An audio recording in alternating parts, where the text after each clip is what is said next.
नमस्कार, मी सरिता कुमावत माझ्या यूट्यूब चॅनलमध्ये तुमचं सर्वांचं स्वागत। आपण आज पाहणार आहोत मिरचींपासून तयार होणारी भाजी। चला तर मग रेसिपीला सुरुवात करूया।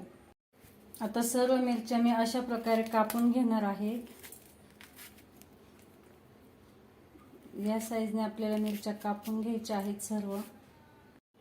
सर्वात आधी आपण गॅस चालू करून घेणार आहोत। या इथे मी 2 चमचे तेल टाकून घेतलेलं आहे आणि आपण आता मिरच्या तळून घेणार आहोत त्याच्यात।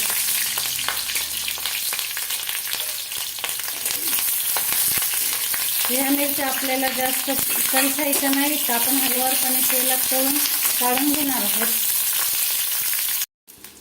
आपल्याला ह्या टेज पर्यंतच मिरच्या तळून घ्यायच्या आहेत। आपण आता हे सर्व काढून घेणार आहोत।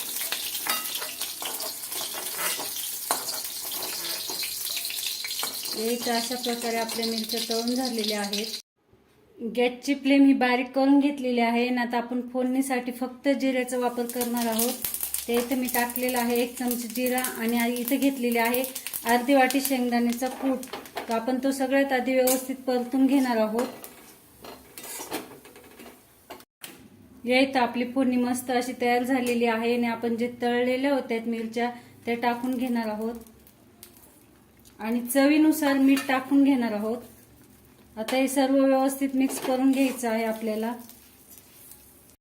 आता याच्यामध्ये मी एकदम थोडंसं पाणी टाकून आणि 5 मिनिटांसाठी व्यवस्थित शिजून घेणार आहे।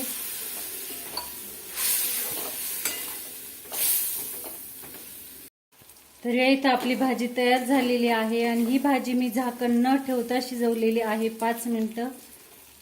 या इथे आपली मिरचीची भाजी तयार झालेली आहे। तर ही एकदा घरी नक्की करून बघा आणि कशी झाली हे कमेंट करून नक्की सांगा आणि जर आवडली असेल तर चॅनलला लाईक, शेअर आणि सबस्क्राईब करा। धन्यवाद।